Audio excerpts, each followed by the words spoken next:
네, 우리 군이 오늘 전방에 설치한 대북 확성기 철거를 시작했습니다. 지난 6월 확성기 방송을 중단한 데 이어서 장비까지 치우는 건데요. 북한이 어떤 반응을 내놓을지 주목되고 있습니다. 관련 내용 김열수 군사문제연구원 안보전략실장과 더 자세히 이야기해 보겠습니다. 어서 오세요. 네, 안녕하세요. 네, 윤석열 정부 시절에 재설치됐던 대북 확성기 오늘부터 철거 작업에 들어갔는데 우선 이런 조치가 좀 어떤 의미가 있다고 보시는지 먼저 여쭤보겠습니다. 네, 조금 전에 이제 우리 앵커님께서 말씀하셨다시피 사실은 이게 작년 6월 달에 재가동을 했다가 올해 이제 새 정부가 들어서면서 6월 11일부로 중단을 했거든요. 예. 중단만 했지 철거는 안 했단 말이죠. 그래서 이제 54일 만에 지금 철거를 하기 시작을 했는데 그게 이제 결정적인 이유는 아무래도 남북 간의 이제 긴장을 좀 완화시키고 신뢰를 구축하는 첫 조치로서 이런 조치들을 취하게 함으로써 남북 간의 관계 개선에 그 목적이 있지 않은가 이렇게 봅니다. 네, 이동식 확성기는 이제 방송을 중단하면서 이미 네. 철수가 됐다고 하는데 지금 고정식 확성기 20여 개가 철거가 된다라고 전해졌습니다. 그러면 완전히 다 이제 철수가 되는 건가요? 그렇죠. 이제 두 개를 합하면 한 40여 개가 되죠. 그런데 이제 이동식은 지난번 6월 11일부로 이제 중단이 됐고요. 그리고 이제 고정식도 오늘부터 철거를 하기 시작을 하면 이번 주 내로는 아마 철거가 다 완료되지 않겠는가 이렇게 봅니다. 네, 알겠습니다. 이재명 대통령이 강조한 남북 간의 신뢰 회복을 위한 우리 정부의, 우리 군의 선제적인 조치인데 그렇다면 이제 북한이 어떤 반응을 보일지가 가장 관심사이거든요.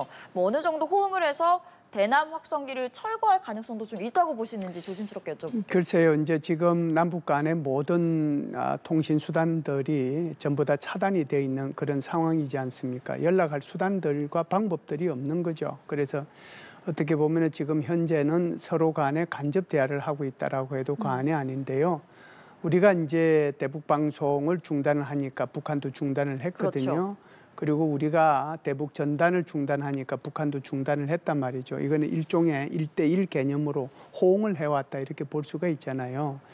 그러면 이제 오늘부터 이제 고정식 이런 대북 방송용 장비들을 다 철거를 하기 시작을 하면 우리의 이제 기대는 이런 거죠. 북한도 철거를 좀 해줘서 그렇죠. 서로 간에 남북 간에 긴장을 좀 완화하고 그리고 신뢰 회복을 위해서 이런 조치들을 같이 좀 취했으면 좋겠다.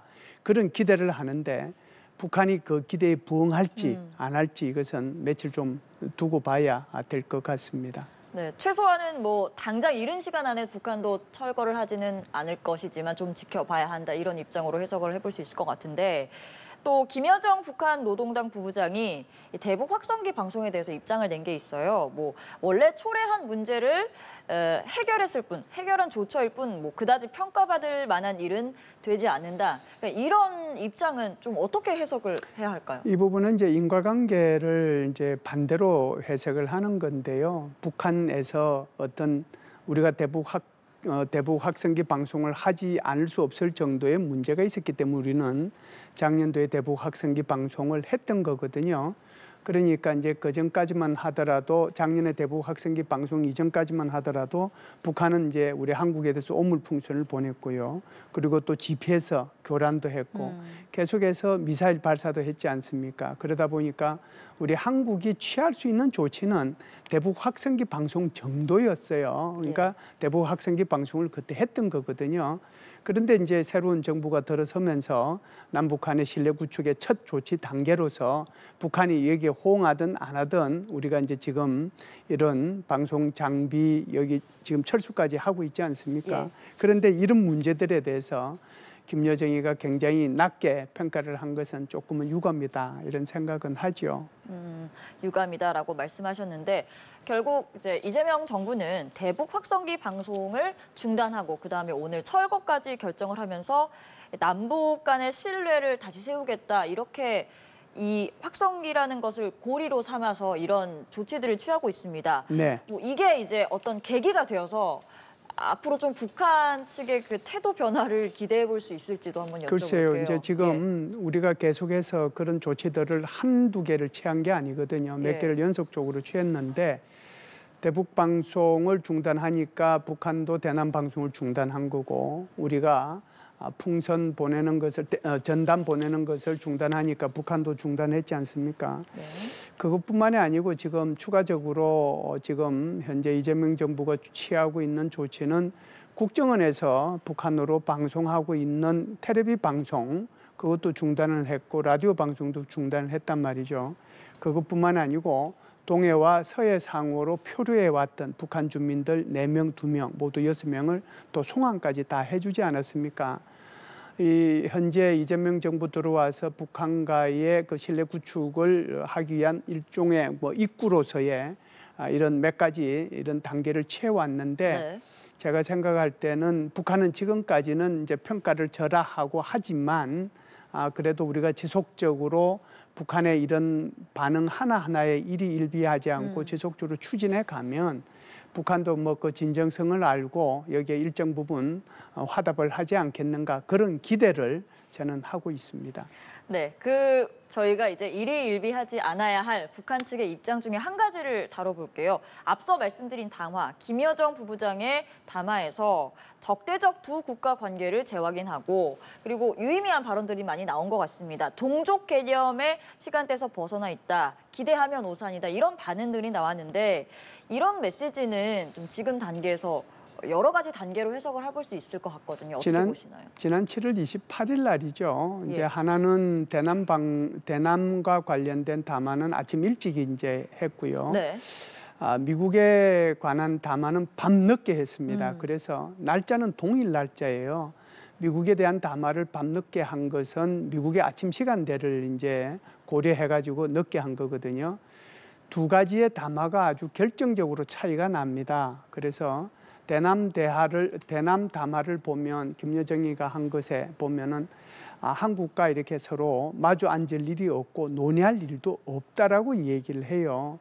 그런데 미국과의 담화는 전혀 다른 게 얘기를 합니다. 만일에 미국이 이렇게 좀 색다른 사고를 한다면 그러니까 북한의 비핵화를 요구하는 것이 아니라 핵 군축이나 또는 다른 어떤 사고를 한다라고 하면 네.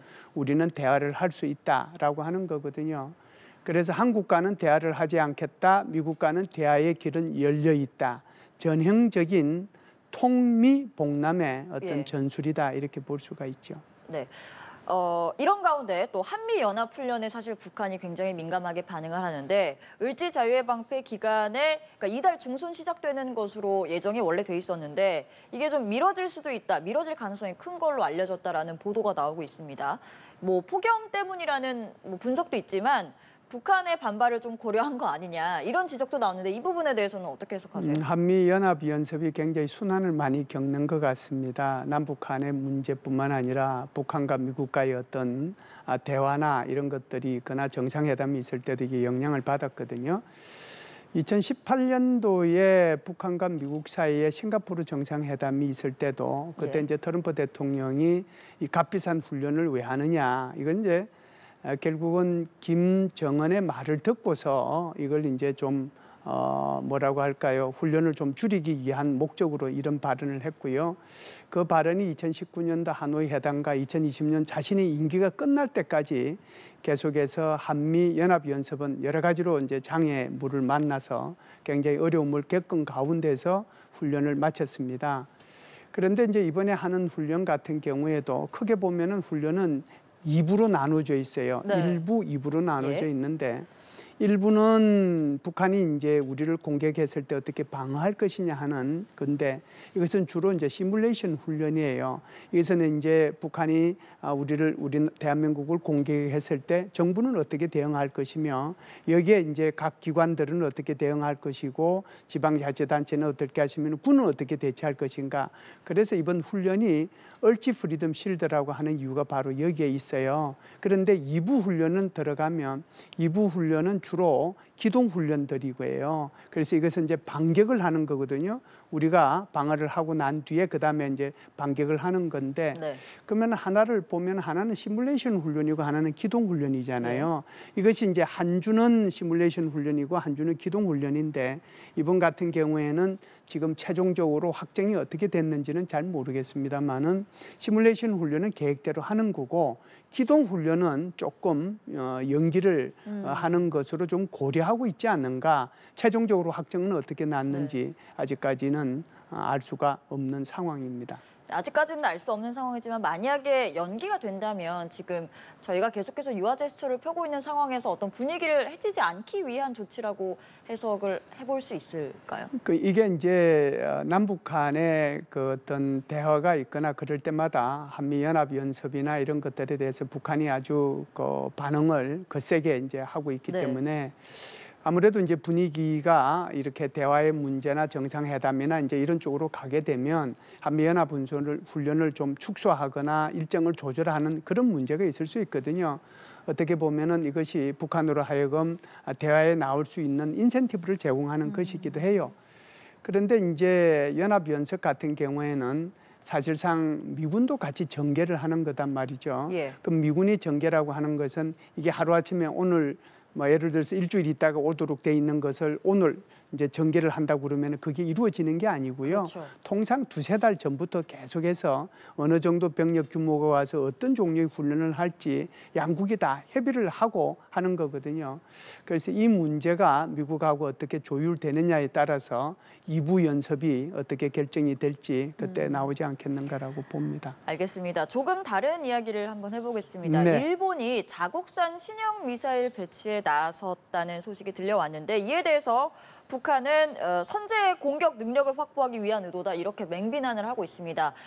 일본의 이 신형 미사일 배치의 배경 그리고 이에 대해서 북한이 이렇게 강하게 반발하는 이유는 좀 뭐라고 생각하시나요? 네, 북한이 사실상 뭐 중거리 미사일도 발사 연습 많이 했잖아요. 한국을 대상으로 하는 KN-23, 24, 25뿐만이 아니고 중거리 미사일, 장거리 미사일도 다 했는데 뭐 중거리 미사일은 그게 대상이 사실상 괌 지역도 있지만 주일 미군 기지뿐만 아니라 일본도 거기에 대상이 해당이 되는 거거든요. 그러니까 자신이 이제 하고 있는 어떤 그 미사일 발사 연습이나 또는 이것이 일본에 위협이 된다는 것은 빠진 채 사실상 이번에 일본이 처음으로 이런 장거리 이 뭐라고 할까요? 포 이런 것을 혼슈 지역이죠. 혼슈 지역의 구마모토 현에 이게 배치를 했거든요. 구마모토 이게 현입니다. 12식 지대함 유도탄입니다. 지대함 유도탄인데 사거리가 한 1000km 정도 가거든요. 그런데 구마모토하고 평양 사이가 한 1000km 정도가 돼요. 그렇다라고 하면 북한도 사정거리 안에 들어가지 않습니까? 그러니까 자기네들이 여기에 영향을 받는다. 그렇기 때문에 북한이 여기에 대해서 강력하게 반발을 한다. 이렇게 볼 수가 있죠. 네, 그리고 또 이제 지난주에 한미 간 관세 협상이 타결이 되면서 한미 정상회담 일정이 조만간 확정이 될 걸로 전망이 되고 있는 상황입니다. 이번 한미 정상회담에서 북미 대화, 북한과 미국의 관계, 그리고 북한 비핵화 등 한반도 문제도 논의 테이블에 오를 가능성이 큰데 김여정 부부장이 뭐 북미 정상 간의 관계는 나쁘지 않다 이렇게 밝힌 상황에서 뭐 어떤 식으로 대화가 좀 진전이 있을 거라고 보십니까? 정상회담에서는 여러 가지 이제 의제들이 있을 텐데요. 뭐 관세는 일단 이제 타결이 됐으니까 그 부분에 대한 일정 부분 평가가 있을 거고요. 두 번째는 이제 주로 동맹의 현대화 문제에 대해서 얘기를 하지 않겠는가. 전략적 유연성 문제라든지 주한미군의 제조적 문제라든지 이런 것들이 얘기가 많이 될 거고요. 한미 동맹에 대한 것이. 세 번째 문제가 아무래도 북한 비핵화와 관련된 문제일 겁니다. 그런데 지금 말씀하신 것처럼 북한 비핵화냐 그렇지 않으면은 북한의 핵군축 회담이냐 이 차이인데요. 지금 북한이 요구하는 것은 비핵화 회담은 안 하겠다는 거잖아요. 그러니까 미국으로 하여금 새로운 사고를 하면은 회담을 할 수 있다라고 하는 것은 핵군축 회담에는 나갈 수 있다라고 하는 거잖아요. 그렇게 얘기했을 때 미국의 백악관은 뭐라고 얘기하느냐 하면은 모든 비핵화, 그러니까 북한의 비핵화 회담에 대해서는 열려 있다라고 얘기를 했어요. 그러니까 핵군축 회담이 아니라 비핵화 회담에는 내가 나가겠다. 그러니까 이미 북한과 이 미국 사이에는 핵군축 회담이냐 비핵화 회담이냐 이걸 두고 기싸움이 시작이 된 거거든요. 그런데 한미 정상회담을 할 때는 논의되는 것은 비핵화 회담이 주가 돼서 논의가 될 가능성이 있다 이렇게 봅니다.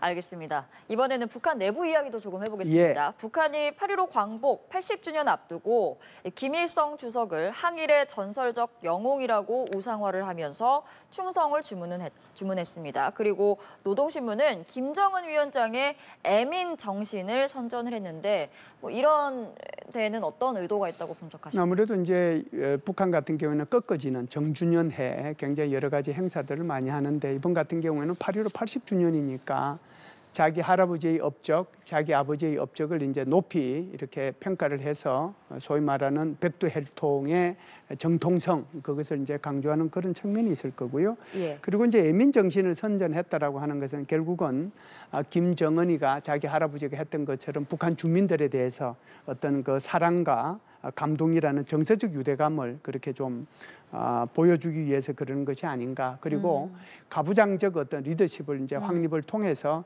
내가 이 지도자로서 북한 주민들을 위해서 삶을 책임지는 어떤 또 그러면서도 아버지로서의 어떤 모습 그것을 이제 이렇게 묘사하기 위해서 하는 게 아닌가라고 보고요.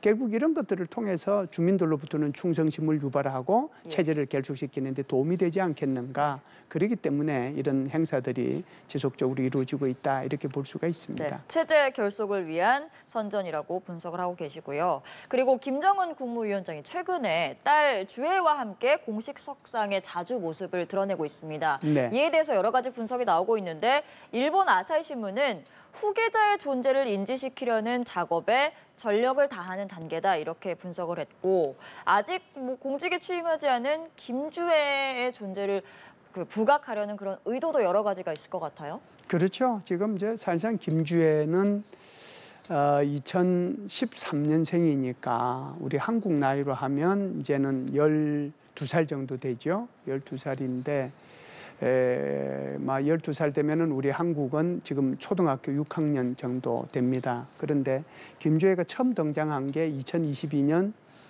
11월 22일 화성 17행을 발사할 때 그 하얀 패딩 옷을 입고 자기 아버지하고 손잡고 나왔을 때가 이제 엊그제 같은데 네.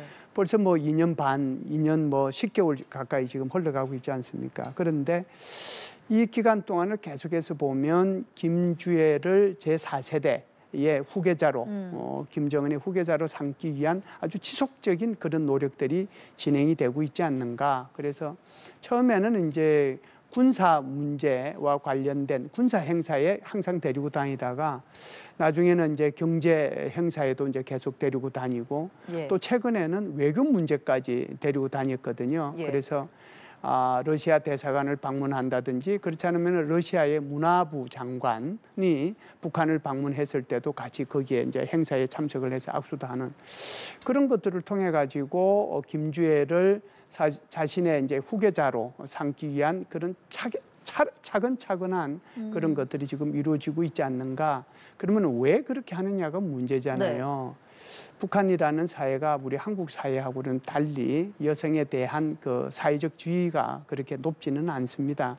여전히 이제 가부장적 그런 제도 하에서 여성이 이제 어떻게 보면은 김정은의 뒤를 이어서 이렇게 지도자가 된다는 것은 북한 주민들이 선뜻 받아들이기 힘들거든요. 그렇군요.